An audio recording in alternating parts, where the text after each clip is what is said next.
Welcome to the Speaking Podcast. You can find all our episodes on thespeakingpodcast.com. We're also on BitChute and YouTube. And I also have 4 other podcasts, and I'm a podcasting coach. You'll find everything on bio.link/podcaster. Today, my guest, basically professional public speaker, best-selling author, and the managing director of Accenture. I'm not sure if that's the correct name.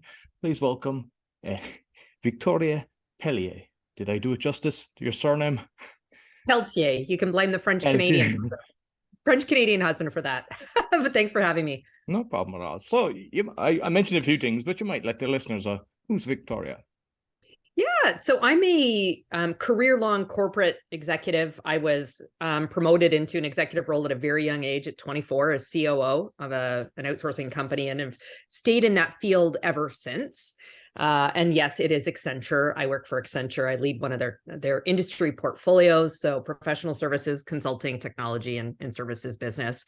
And you're right, I'm an author and a public speaker. I started speaking decades ago, primarily for business purposes, and then morphed into some more personal, stories infused as well. And that's part of what brings me great joy. And so I do it quite frequently.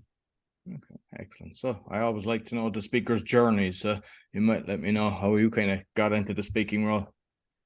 Yeah, well, it's really interesting, right? That I was an actor when I was young. My mom had put me, into modeling because I was shy and I was really tall, and she wasn't sure, what would break me out of my shell. And it actually morphed into doing acting, which I love. So I've always been very comfortable standing on a stage. However, when I first started public speaking, which was, at a work conference, I'll tell you that the comfort in front of being in people didn't translate because I wasn't performing a different character. This was Victoria on stage, albeit talking about a subject that I knew well.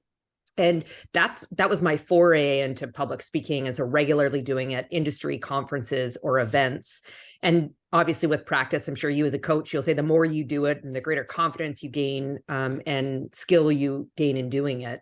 And then, as I said earlier, I sort of shifted some of my conversation to sharing more of my personal stories. That's also, I infused that into my own leadership journey and how I work with teams and clients.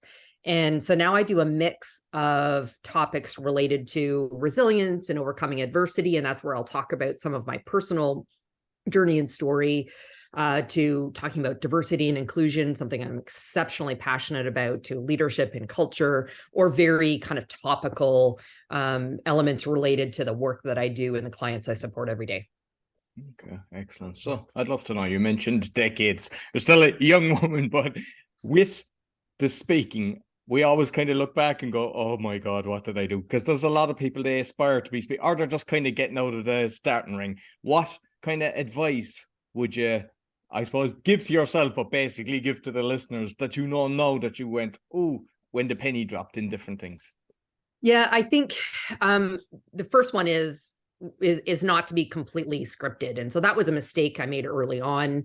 Again, just lack of confidence in standing as myself on a stage talking. And although I knew the subject matter, I referred far too much to notes, and so read it. And so I wasn't engaging as much with the rest of the audience as I now do by really, I have rarely do I have comfort screens where I can see when I'm standing on stage anything. And in fact, some of my kind of signature keynotes are just pictures.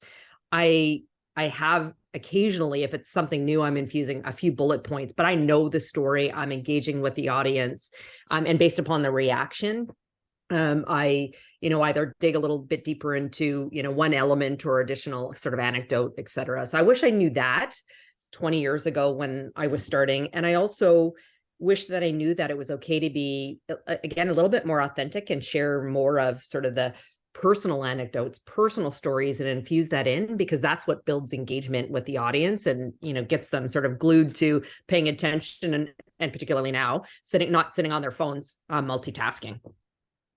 Excellent. And you mentioned keynotes, and I was actually impressed with your website because you actually list the keynotes that you do. Not everybody does that, but I think that would probably let the clients know straight away, which in turn probably gets a better conversion rate than somebody kind of coming in and hoping, because if they do a search, they'll know it'll come up exactly what you're offering. Right. And excuse me, that's actually another piece of advice that I would have for your listeners is around what do you want to be known for? So I can speak on a lot of different topics, but the things that, I stand for as an individual, as a leader, when I think about my holistic personal brand, ties back directly to the things I most frequently speak on. And so when I do a lot of coaching in my business or beyond from an executive standpoint around personal branding. And so get really crisp on who you are as an individual. What do you want to be known for? And how do you differentiate yourselves from others that are doing or talking about the same thing? And so that, again, I think at one point I was kind of threw stuff at the wall and hope it stuck. And now I'm just really clear on these are the things I talk about most frequently. I'll tweak it for your audience, or the industry, event that I might be speaking to. But generally there's, less than 10 things I speak on regularly, but I know those exceptionally well.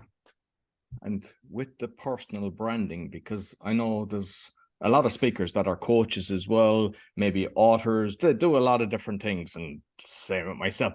Do you think that you don't separate them, you go for the person that's connected with all of them, or is it better having the separate entities?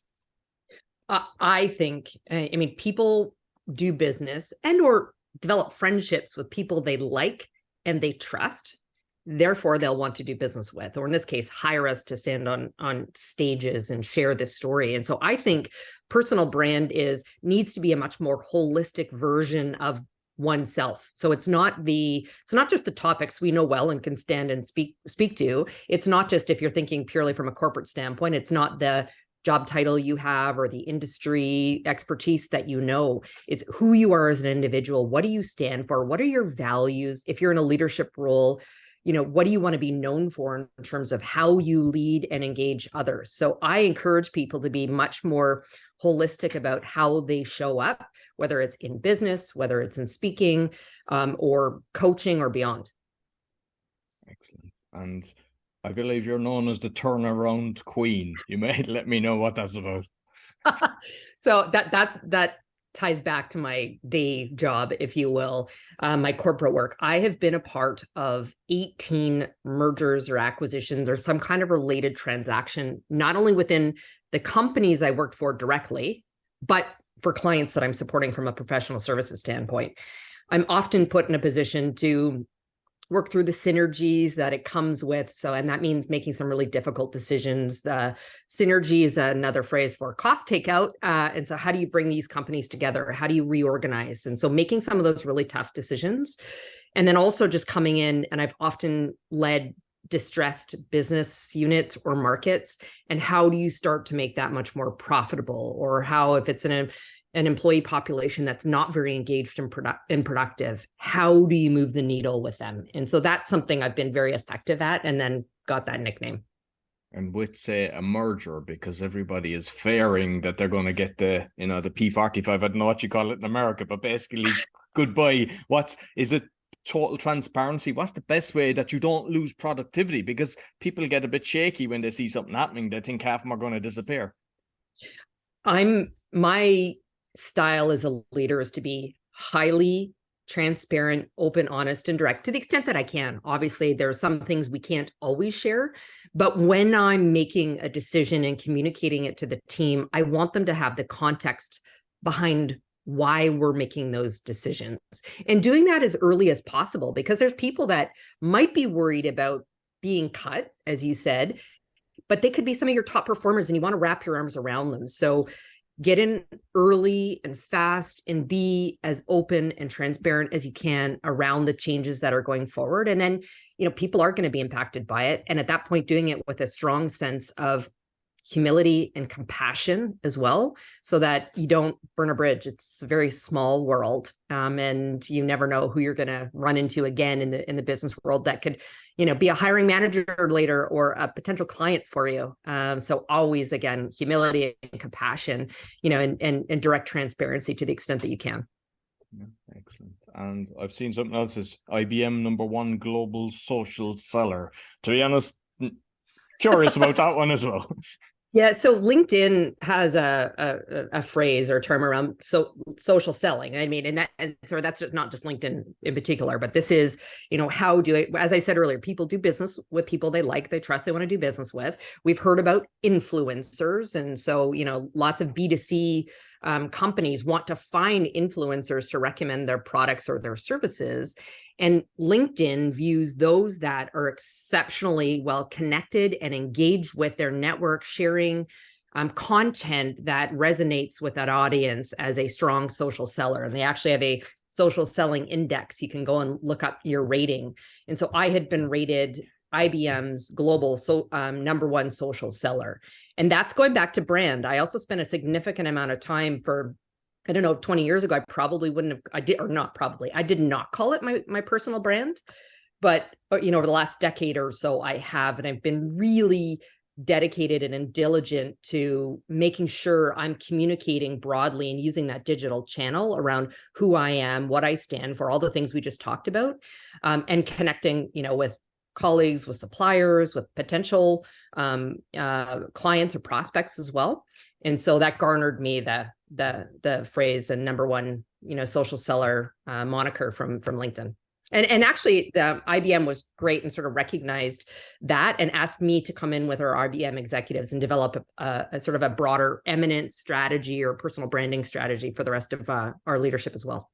No, excellent. And you mentioned you were 24 when you became COO, which most people, when they're 24, they can barely use a photocopying machine, to be honest. So what was your mindset that was actually getting you to these levels? Because obviously you got there and you didn't want it. You didn't come back down. You stayed there, and you're managing director now as well.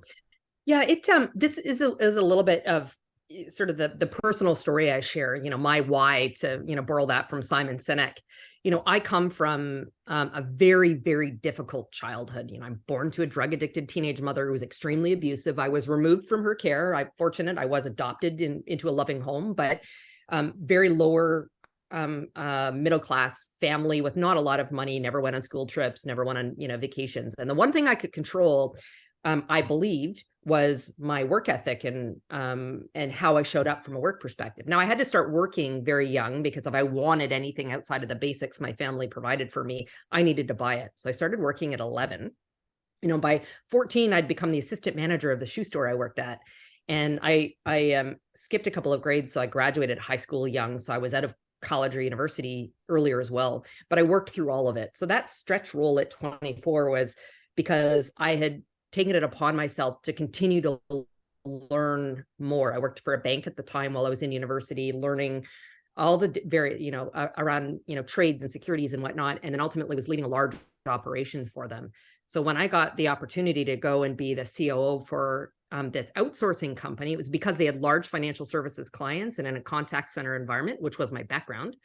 But it was a massive stretch role for me. So I had to lean into the things I knew I did really well operationally and leading teams, but there were elements that I'd never done before. So HR hadn't reported, technology hadn't reported to me before. So I also needed to build a really strong team. But from that day forward, I've been able to say, I don't know what I don't know. And I'm comfortable saying that. I will find out, particularly when I talk to clients, I will get the answer for you, and I'll bring the right team members to the table. And it turns out I loved that work. I had actually thought I was going to be a lawyer, but I loved being in the business world. I loved the business to business dynamic, because you're serving a corporate client and supporting either their customers or their employees. So there's just this like complexity that comes with it that I've loved. So I've stayed in that B2B space ever since. Yes, at an executive level. I've actually even bought a company, invested in other companies, and spent a lot of time working with, other business leaders to ensure that they're, just as passionate and joyful about the work they do every day as I am. Excellent. And I think Google kind of changed their policy recently, but like I look at how things have kind of evolved over the years. And if you look at people going to universities, some of them are spending like 10 hours a week, maybe 20 hours a week, and then they're finishing when they're 24 or 26. I was lucky. I finished when I was 20, and I was like yourself. I started at 9 washing cars. I was delivering newspapers. I was always doing something. And I look for that when I'm hiring people. And I think it's kind of changed. And I just wonder your thoughts, because to me, I've had people with master's degree which were useless, and people without the education but had the right work ethic ethics, we're 10 times better. Are people, is that becoming more the norm? Because I think there's a lot of times people are coming out with a kind of an entitlement attitude because they've got a master's or a degree. No, I think you're absolutely right. And I have seen it shift dramatically. In fact, the last 8 or so years, my work has been very, very much focused on HR, workforce strategy, and consulting businesses. And so I spend a lot of time with people that lead people or the function of HR and how they look at recruiting people. And there's been a shift more to skills focus versus the educational focus. And don't get me wrong, there's some functional jobs and technical jobs that require an education. But when you look at ones, there's a lot of jobs out there now that there's much more automation and outsourcing. What gets left behind is what I refer to as the superpower of a company. And a lot of those are relationship building aspects. So much like you, when I'm hiring people, I don't actually care that you have an MBA or not.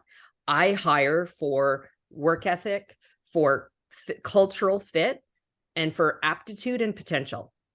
The gap that might exist in some of the skills, I can coach or teach to, or have someone else on my team do that. And so we're finding many more companies, looking towards that, even both at Accenture, IBM, before that. And actually, I even worked at American Express, and Ken Chenault, who was the CEO for a number of years.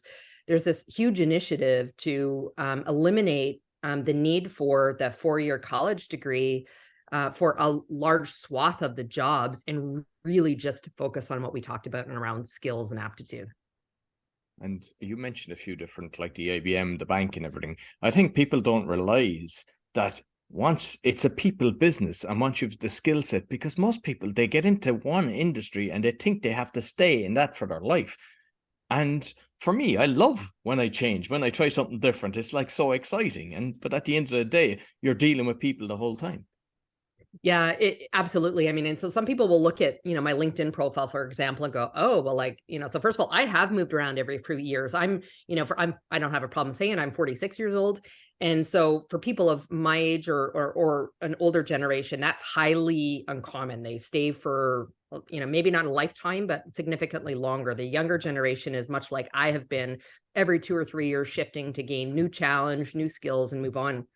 And so when you look at my profile, you'll go, I'm not sure how all of these fit. And for me, different industries, but it's almost all been business to business, finding value for clients with products or services enabled with technology. There is a completely, tangential thread through all of that, but have, done a cross section across different industries or different slices of the B2B type of professional services work that I've performed. And I think the fact that I have moved companies allows me to be incredibly agile. That turnaround queen and the ability to do these mergers and acquisitions come from the ability to come in and quickly assess in a new situation or environment, and then be able to perform quite quickly. And so I'd encourage, today's worker, regardless of age, to get more comfortable with leaning into, I don't know if you're familiar with this. There's this Japanese philosophy called ikigai. Yeah, around I've heard of it. the skills, the things that you're good at doing, what can you get paid for doing, what brings you, I use the word joy, and finding a match for that. And you can do that by crossing industries, different functions, and taking the skills you've learned in one role or industry to new ones and be highly successful. Excellent. And with the speaking, and which kind of goes in business as well, because with the craziness that's happened in the last couple of years, life tended to be on Zoom, which I'm actually got to a stage where I'm enjoying it, because it feels like we're actually in the same room and you just get to. But like, what have you learned? Kind of, I assume you've done some keynotes and some speaking as well on Zoom, because that's unfortunately that's what happened. Yeah, you're right, and I was going to say I hated it first. I don't love it. I mean, it is good. You're right. We look in the whites of one another's eyes, provided we're on camera. That's great. But when I'm speaking to much larger audiences, and so many times cameras off, like I have no ability to really see if what I'm saying is resonating with the audience. And so that's the part I don't enjoy about delivering virtual keynotes or presentations. But from a client perspective, what I will say in business, we're almost always camera on when we are, with our clients, as are they. And so, which is great. And there's I find less ability for them to multitask if truly they're on camera, because you see them head down if you know that they hop on their phone, or you hear them click clacking. And so there tends to be a little bit more respect for that. And also the ability to, like, I can't tell you how many times I was an extensive road warrior, like 80-90% on the road at one point. And sometimes I was, traveling for a 1-hour meeting, right? So the ability to now just engage with so many more people and doing it, although you're staring at a bed behind me. And so we see into people's homes as we do this. I mean, that's the trade-off that comes. So I'm hopeful for much more, hybrid. I wouldn't want one or the other completely, going forward. So finding the right blend of hybrid events, so virtual and standing in person. But I will tell you, when we started to get back, and I was living in New York prior to moving to South Florida, and New York took it, except much like Europe, it was a lot stricter as it related to COVID protocols, and everything was so locked down. And so everything went online really quickly. And so when things sort of early last year started to open up again, and I stood on that first physical stage after 18 months or whatever it had been, like, it was exceptional to again be. And so that, I will tell you, as a speaker, my preference is absolutely to be physically in person on stage or in rooms with people to engage and read body language as well. Definitely, I totally agree. I didn't like when I was like, I done some competitions on Zoom, and it was humor, and I couldn't see the people. You just see the timer, and it's you need to engage with the audience. It makes a massive difference. Absolutely. So with like the social media then, because kind of social media is a bit crazy. It's like you think you have to be in 50 things, and it's just a minefield.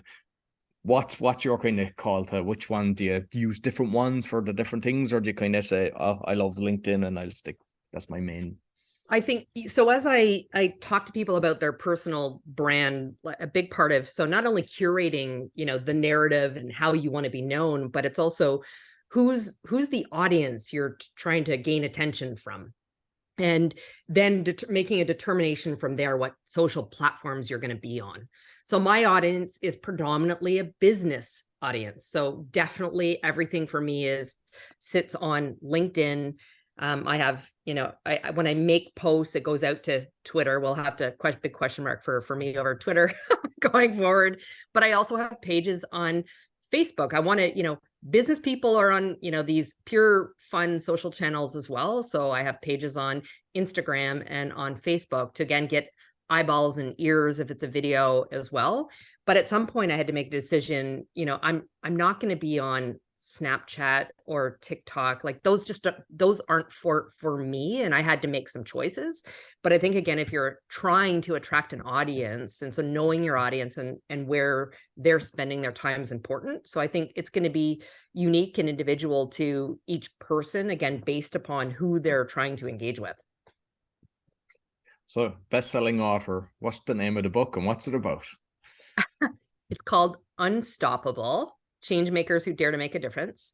And this is a co-authored book. And I had been introduced to the publishers by a friend and a colleague of mine, because she had written for a prior book for them. And Unstoppable is my mantra, my philosophy. I sign a lot of my social media posts off with hashtag Unstoppable and hashtag No Excuses. The two are very connected for me. And that goes back to overcoming extreme adversity and picking myself up and moving forward. I am unstoppable. And so the chapter, and actually the publishers featured me as the first author in the book. So when you go on Amazon, it's my picture when you sort of go through, which is nice. I plan to write a full-on book myself at some point. I feel like I have a few more years I need to get under my belt before I do that. And it will likely be a version of the Unstoppable something from there. Excellent. So with the, say, the website then with the speaking, because I see with the Keynote, any other tips that you could give to people what you believe is going to be helpful for their career? Because obviously you're a paid speaker. A lot of people, they're doing the free gigs, and maybe you might touch on that as well, how to go make the transition from free to paid. Yeah. So you're right. I'd say sort of the first 10 years of my career was not paid, and a lot of them were primarily for industry events, and so my companies were sponsoring or trying to get business out of it. And so when I made that shift, I needed to get really comfortable with my value and my worth, and knowing that I had a message that people would want to pay for. And I'm also a big believer in, not just for speaking, but in life, you don't ask, you don't get. Now, I will tell you the trouble that's created me with my children, who now have learned to ask all the time. And so I think I would encourage, making that leap, and, you ask for smaller dollars until, you continue to, gather and have a much larger speaker reel and speaking to larger audiences, to, if it's for business, larger conferences or events, and then be able to command more. And then also recognize there are times, however, in my career, I've made decisions to still speak for free because the audience I was in front of. So I've been asked to do a virtual one earlier this year, for which I did not get paid, but I was sitting in front of a bunch of event planners. Well, those are my buyers. Those are my buyers. So I'll happily come and, share. I think the topic was, I can't remember if it was personal branding or network or whatnot, but it was something, for them as individuals. But this was the audience so in that case, I agreed to speak for free. But again, I've now gotten some business out of it because they knew me as a speaker and how I showed up for them. So I tell the audience to be really clear again on what do you want to be known for? What are the things you can speak well on?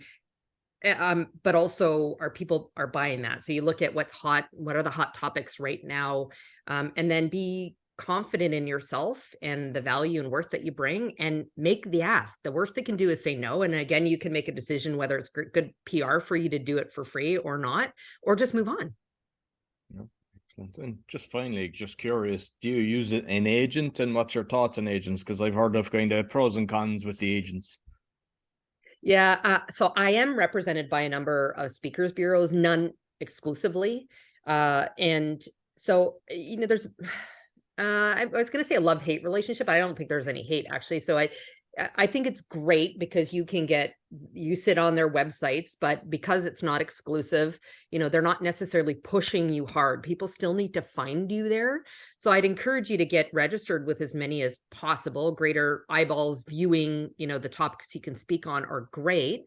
But I think until you become so well known that people are absolutely seeking you out, you need to be managing a lot of that channel yourself in terms of your own publicity.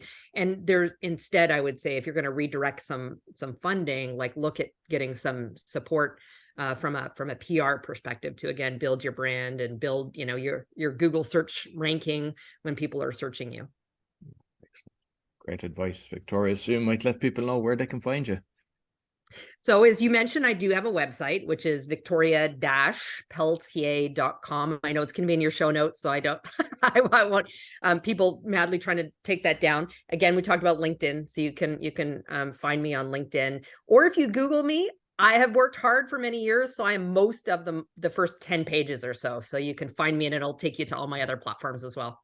No, excellent. And as you mentioned, I'll make sure there'll be both in the audio and the video. Thank you very much. Thank you. So that's all for the Speaking Podcast. You can find all our episodes on speakingpodcast.com. As mentioned, we're on BitChute and YouTube. Be sure to give us a thumbs up, 5-star rating, share with your friends. Until next week, take care.